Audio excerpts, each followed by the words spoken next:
नमस्कार, आप देख रहे खबरों का पंचनामा। मैं हूं आपके साथ श्वेता श्रीवास्तव। क्या योगी आदित्यनाथ ने सीएम के कामकाज के तरीके को बदल दिया है? एक वायरल मैसेज में ऐसा ही दावा किया जा रहा है। क्या है इस मैसेज की हकीकत? देखिए इस रिपोर्ट में।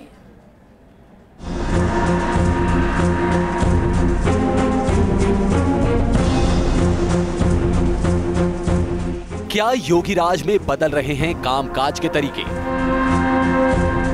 क्या योगी आदित्यनाथ की अगुवाई में बदल रहा है यूपी? क्या परिपाटी से हटकर काम कर रहे हैं सीएम योगी? यूपी में योगी की ताजपोशी के बाद से उनके समर्थक जोश में हैं। योगी आदित्यनाथ का एक्शन वाला अंदाज भी लोगों को खूब रास आ रहा है। तमाम सोशल साइट्स पर उनकी तारीफों के पुल बांधे जा रहे हैं। लोग उनकी तारीफ में कसीदे पढ़ते नजर आ रहे हैं। इसी बीच सोशल साइट पर योगी आदित्यनाथ की एक तस्वीर वायरल हो रही है। इस तस्वीर में मुख्यमंत्री जनता की समस्याएं सुनते नजर आ रहे हैं। दावा किया जा रहा है कि ये तस्वीर लीक से हटकर है। आमतौर पर जब बड़े नेता या अधिकारी जनता की समस्याएं सुनते हैं तो वो आराम से कुर्सी पर बैठे रहते हैं और एक एक कर लोग अपनी परेशानी लेकर उनके पास जाते हैं। लेकिन इस तस्वीर में नजारा हटके है। इसमें सीएम से फरियाद लगाने आए लोग कुर्सियों पर बैठे हैं, जबकि योगी आदित्यनाथ खड़े हैं। वो बारी बारी से लोगों के पास जाकर उनकी समस्याएं सुन रहे हैं, उसे सुलझाने का भरोसा दे रहे हैं। योगी समर्थकों को उनका ये अंदाज खूब रास आया। फिर क्या था, तमाम सोशल साइट्स पर तस्वीरों के साथ उनकी तारीफ के पुल बांधे जाने लगे। वायरल मैसेज में लिखा है, लोग बात करते हैं कि योगी जी ने बहुत परिवर्तन ला दिया है। नोएडा में जाम वाली सड़कों में ट्रैफिक सुशासन आ गया है। गड्ढे पाटे जा रहे हैं, थाने मांझे जा रहे हैं। इस परिवर्तन का स्वागत है। ये परिवर्तन टॉप से आया है। ये चित्र देखिए, बेहद सामान्य चित्र है, मगर बदलाव की झलक इसमें भी है। ये मुख्यमंत्री का जनता दरबार है। इसमें मुख्यमंत्री बैठे नहीं हैं, बल्कि जनता बैठी है और मुख्यमंत्री हर सीट पर जा जाकर समस्या पूछ रहे हैं। उत्तर प्रदेश बदल रहा है। दावा किया जा रहा है कि ऐसा पहली बार हो रहा है जब एक सीएम इस तरीके से आम लोगों से मेल मुलाकात कर रहा हो। तमाम साइट्स पर इस तस्वीर को धड़ल्ले से शेयर और सर्कुलेट किया जा रहा है। लगातार घूम रहे इस मैसेज पर हमारी नजर पड़ी तो हमने इसकी पड़ताल का फैसला किया। लखनऊ में मौजूद हमारी टीम ने इसकी तफ्तीश शुरू की ताकि इस तस्वीर और वायरल मैसेज का सच सामने आ सके। सोशल मीडिया पर एक तस्वीर वायरल हो रही है जिसमें सीएम योगी आदित्यनाथ खड़े हैं और फरियादी कुर्सियों पर बैठे हुए हैं। दावा ये किया जा रहा है कि योगी आदित्यनाथ यूपी में परिवर्तन ला रहे हैं। आखिर इस दावे की हकीकत क्या है और क्या है इस तस्वीर की सच्चाई? आज न्यूज नेशन इसी की पड़ताल करेगा। हम जानना चाहते थे, क्या सीएम योगी आदित्यनाथ ने कामकाज के तरीके बदल दिए हैं? क्या सीएम योगी इसी तरह से लोगों से मिल रहे हैं? क्या अधिकारियों को भी ऐसे ही लोगों से पेश आने की हिदायत दी गई है? इन सवालों का जवाब तलाशने के लिए हमारी पड़ताल जारी थी। तफ्तीश के दौरान हमारी नजर कुछ और वायरल तस्वीरों पर पड़ी जिसमें लोग सीएम योगी आदित्यनाथ और पूर्व सीएम अखिलेश यादव की तुलना कर रहे हैं। ऐसे ही एक वायरल मैसेज में दो तस्वीरें हैं। पहली तस्वीर अखिलेश यादव की है जिसमें वो कुर्सी पर बैठकर लोगों की समस्याएं सुन रहे हैं, जबकि फरियादी वहीं जमीन पर बैठे हुए हैं। साथ में योगी आदित्यनाथ की तस्वीर लगी है जिसमें वो खड़े होकर लोगों से मुलाकात कर रहे हैं। इस तस्वीर के साथ वायरल मैसेज में लिखा है, दोनों तस्वीरें देखिए, एक है पूर्व सीएम अखिलेश यादव का जनता दरबार, जबकि दूसरा है वर्तमान सीएम का जनता दरबार। दोनों जनता की परेशानियों को महसूस कर रहे हैं, लेकिन तरीके में अंतर है। एक तरफ मुखिया कुर्सी पर है जबकि फरियादी जमीन पर। वहीं दूसरी तस्वीर में फरियादी को भगवान का दर्जा दिया गया है और मुखिया खुद खड़े होकर उनकी समस्याएं सुन रहे हैं। यही अंतर है दोनों नेताओं में। सोशल मीडिया पर वायरल इस तस्वीर पर खूब कमेंट आ रहे हैं। लोग जहां पूर्व सीएम अखिलेश यादव का मजाक बना रहे हैं, वहीं योगी आदित्यनाथ की तारीफ कर रहे हैं। लिहाजा इस वायरल मैसेज की हकीकत सामने लाना बेहद जरूरी था। इस वायरल तस्वीर का सच कोई फरियादी ही बता सकता था। लिहाजा हमारी टीम किसी ऐसे शख्स की तलाश में जुटी थी जो अपनी फरियाद लेकर सीएम योगी आदित्यनाथ से मिला हो। कड़ी मशक्कत के बाद आखिरकार हमारी टीम एक ऐसे शख्स तक पहुंची गई। हम चेयर पे बैठे रहते हैं और मुख्यमंत्री जी हमसे सब लोगों से मुलाकात करते हैं खड़े होकर। और सबकी समस्या सुनते हैं और उन पे कार्रवाई भी करते हैं। लेकिन क्या ये सिर्फ शुरुआत के दिनों की तस्वीर है या फिर योगी आदित्यनाथ ऐसे ही जनता दरबार में लोगों से मिलते हैं?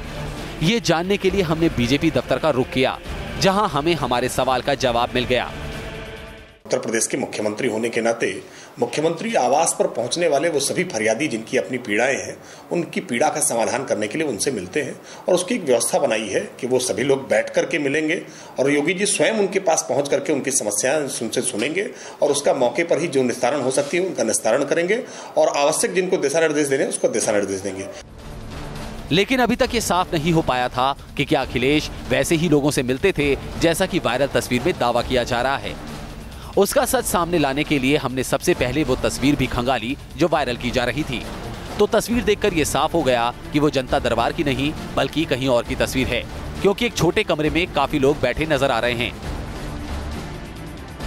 अखिलेश से जुड़ा सच सामने लाने के लिए हमने इंटरनेट खंगाला तो वहां हमें कई ऐसी तस्वीरें मिली जिसमें अखिलेश लोगों से खड़े होकर मिल रहे हैं। यानी ऐसा पहली बार नहीं है कि कोई सीएम लोगों से इस अंदाज में मिल रहा हो।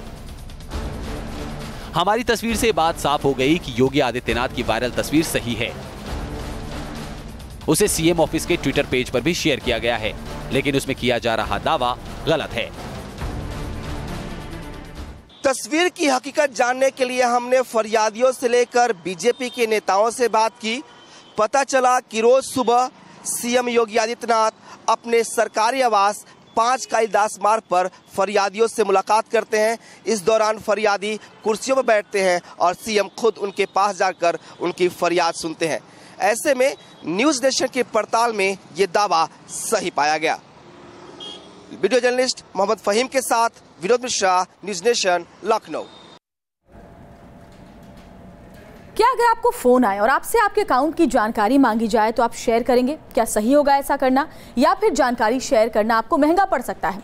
दरअसल वायरल हो रहे एक मैसेज में यही दावा किया जा रहा है। इसका सच क्या है, ये जानना आपके लिए बेहद जरूरी है। देखिए इस रिपोर्ट में।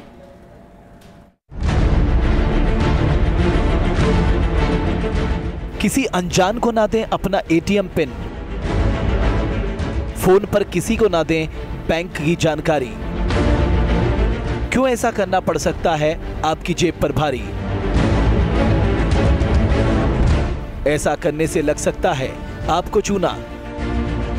सोशल मीडिया पर इन दिनों एक ऐसा ही मैसेज वायरल हो रहा है जिसमें लोगों को एटीएम फ्रॉड से बचने की नसीहत दी जा रही है। बताया जा रहा है कि ऐसा कर आप अपनी गाड़ी कमाई को महफूज रख सकते हैं।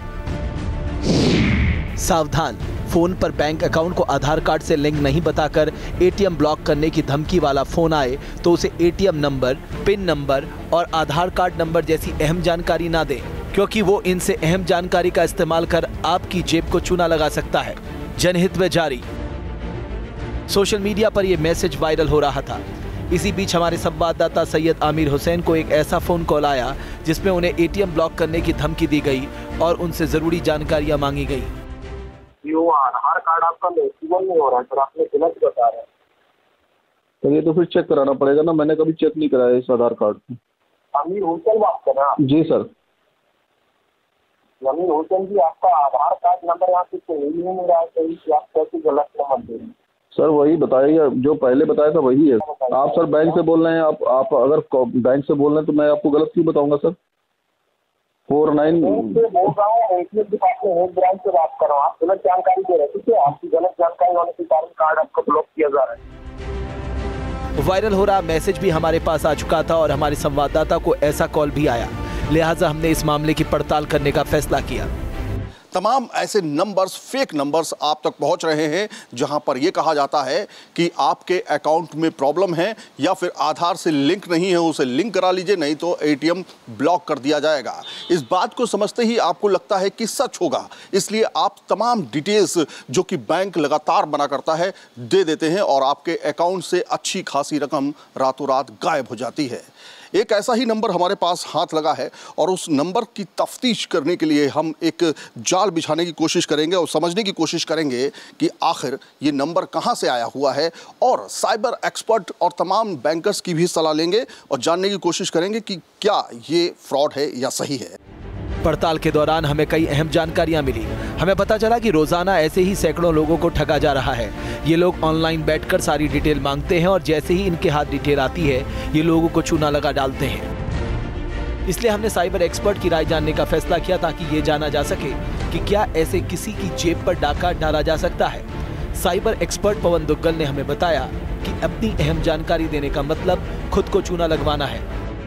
अगर आपने अपनी जानकारी उनको दे दी, जैसे अपना आधार नंबर दे दिया, अपना अकाउंट दे दिया, अपना क्रेडिट कार्ड नंबर दे दिया, अपना पिन दे दिया, तो फिर तो कोई दुनिया की ताकत आपके अकाउंट का दुरुपयोग नहीं रोक सकती। तफ्तीश के दौरान हमारे रिपोर्टर को जिस नंबर से कॉल आया था, जब हमने उस नंबर की पड़ताल ट्रू कॉलर पर की तो वो नंबर वहां एटीएम नाम से दर्ज था। हमने इस पर भी अपने साइबर एक्सपर्ट की राय जानी। 55 स्पैम रिपोर्ट्स और एटीएम के नाम से ये नंबर है। हमने ट्रू कॉलर पे इसकी जांच की और पता चला कि इसका नाम जो लिखा हुआ है, इसमें जो नाम ओपन होके आ रहा है, इसमें लिखा है एटीएम। तो इससे लोगों को लगता है कभी कभी कि कहीं ना कहीं एटीएम से तो कॉल नहीं है या एटीएम डिपार्टमेंट से तो कॉल नहीं है। देखिए, पहली बात कहना चाहूँगा कि कोई एटीएम डिपार्टमेंट भारतवर्ष में नहीं है। एटीएम का मतलब होता है ऑटोमेटिक टेलर मशीन। वो एटीएम जहाँ पर आप जाके पैसा निकालते हैं, और भारतवर्ष में लाखों एटीएम हैं, तो कौन से एटीएम से आपको फोन आएगा, ये पॉसिबिलिटी ही नहीं है। अब तक हमारी तफ्तीश में ये बात सामने आ चुकी थी कि ऐसा गिरोह सक्रिय है जो लोगों से उनकी अहम जानकारी मांगकर बैंक अकाउंट से सेंध लगा रहा है। लिहाजा लोगों को सावधान रहने की जरूरत है। ये जो नेक्सस है, अगर इससे कभी भी आपके पास कॉल आए, पहले तो आप ये चीज़ हमेशा समझ लीजिए, बैंक आपको कभी कॉल करके आपके कार्ड की डिटेल नहीं पूछेगा, नंबर 1। नंबर 2, अगर आपके पास कभी भी ऐसा कॉल आता है तो इस कॉल को एंटरटेन मत कीजिए। पड़ताल से ये भी साबित हो गया कि वायरल मैसेज सही है। ऐसा गिरोह सक्रिय है जो लोगों से फोन कर उनकी डिटेल मांगकर उन्हें चूना लगाते हैं। Team news nation. क्या लिपस्टिक के इस्तेमाल से कैंसर हो सकता है? दरअसल सोशल मीडिया में एक ऐसा ही मैसेज वायरल हो रहा है। क्या है इस मैसेज की सच्चाई? हमने पड़ताल की। सोशल मीडिया के हर प्लेटफॉर्म पर एक मैसेज खूब वायरल हो रहा है। इस मैसेज में लिपस्टिक को महिलाओं के लिए बेहद खतरनाक बताया जा रहा है। वायरल मैसेज में कहा जा रहा है, महिलाएं जो लिपस्टिक इस्तेमाल करती हैं उसमें लेड होता है। लिपस्टिक में लेड की मात्रा ज़्यादा होने से कैंसर का खतरा बढ़ जाता है। अगर आपकी लिपस्टिक ज़्यादा देर तक टिकती है तो उसमें लेड की मात्रा तय सीमा से ज़्यादा होती है। वायरल मैसेज में इस बात का भी तरीका बताया जाता है कैसे आप पता कर सकते हैं कि लिपस्टिक में लेड की मात्रा ज़्यादा है या नहीं। मैसेज में कहा गया है, अगर आप लिपस्टिक को सोने पर रगड़ते हैं और उसका रंग बदलकर काला हो जाता है, इसका मतलब लिपस्टिक में लेड है। वायरल मैसेज जब हमारे पास पहुंचा तो हमने इसकी पड़ताल करने की ठानी। वायरल मैसेज में डॉक्टर नाहिद नेमान का नाम सामने आ रहा है, जो टोरंटो के माउंट सिनाई हॉस्पिटल के ब्रेस्ट कैंसर विंग से जुड़े हैं। इसलिए हमने अपनी पड़ताल यहीं से शुरू की। इस दौरान हमने हॉस्पिटल की वेबसाइट खंगाली, लेकिन हमें लिपस्टिक पर रिसर्च से जुड़ी कोई जानकारी नहीं मिली। इसके बाद हमने वायरल मैसेज के मजमून पर फोकस किया, जिसमें कहा जा रहा था कि लेड से कैंसर हो सकता है। अब हमारे सामने सवाल था, लेड क्या होता है, कैसे कैंसर हो सकता है? इन सवालों के जवाब तलाशने के लिए हमने सबसे पहले इंटरनेट पे अपनी पड़ताल शुरू की। इस दौरान हमें पता चला लिपस्टिक में लेड, कैडमियम, क्रोमियम, एल्युमिनियम और 5 अन्य धातु पाए जाते हैं। हमें जानकारी मिली लेड एक खतरनाक रसायन है जो शरीर में पहुंचकर रोगों से लड़ने की प्रतिरोधक क्षमता को कम कर देता है। ये महिलाओं में याददाश्त कम करता है, उनका IQ लेवल कम कर देता है, चिड़चिड़ापन बढ़ाता है और झगड़ालू प्रवृत्ति का बनाता है। लेकिन इन बातों में कितनी सच्चाई है जानने के लिए हमने डॉक्टर से बात की और उनसे इस संदर्भ में हकीकत जानी। कॉस्मेटिक्स में बहुत सारे कई बार कुछ चीज़ें मिली हुई होती हैं, नॉट बिकॉज कि कॉस्मेटिक ख़राब है, जो कलर ऐड किया जाता है। तो लेड जो कलर में थोड़ा बहुत होता है वो इस लेवल का नहीं होता कि वो कोई हेल्थ को या स्किन को कोई रिस्क दे या कैंसर करे। डॉक्टर के बयान से साफ है, लेड इतना हानिकारक नहीं होता जिससे कोई कैंसर जैसी खतरनाक बीमारी की जकड़ में आ जाए। अब हमने मैसेज के दूसरे हिस्से पर फोकस किया, जिसमें कहा जा रहा था कि लेड को सोने पर रगड़ने से लिपस्टिक का रंग काला पड़ जाता है। अगर ऐसा होता, अगर ये एक तो मुझे तो इस टेस्ट की ऑथेंटिसिटी नहीं पता कि गोल्ड की कितनी रिएक्शन होती है लेड से, पर अगर ऐसा होता तो लोग, ये तो बहुत ही सिंपल टेस्ट है, सभी फीमेल्स गोल्ड रिंग पहनती है, सबके घर में लिपस्टिक होती है, करके देख लीजिए। पर होता, अगर ऐसा हो रहा होता तो इस वक्त वर्ल्ड वाइड एक हंगामा मचा हुआ होता। ऐसा कुछ भी नहीं है। डॉक्टर ने इस दावे को भी गलत बता दिया, लेकिन हमने अपनी पड़ताल को पुख्ता करने के लिए इसका डेमो किया। वायरल हो रहे मैसेज के मुताबिक कहा गया है कि लिपस्टिक आप हाथ पे रखिए, सोने की अंगूठी लीजिए, गोल्ड रिंग टेस्ट इसका नाम दिया गया है, उसको लिपस्टिक पे खूब रगड़िए और अगर लिपस्टिक काली हो जाती है या अंगूठी पे जो लिपस्टिक लगी हुई है उसमें कहीं कालस आती है तो लेड है। ना तो अंगूठी पे कहीं कालस आई और ना ही हाथ पर जो लिपस्टिक थी उसमें कालस आई है। डेमो से साफ हो गया, सोने पर रगड़ने से लिपस्टिक का रंग काला नहीं पड़ता। वहीं एक्सपर्ट का भी कहना है कि लेड कैंसर के लिए जिम्मेदार नहीं। Team news nation. देश और दुनिया की बाकी खबरों के लिए आप बने रहिए न्यूज़ नेशन के साथ, क्योंकि यहाँ खबरों का सिलसिला कभी नहीं थमता।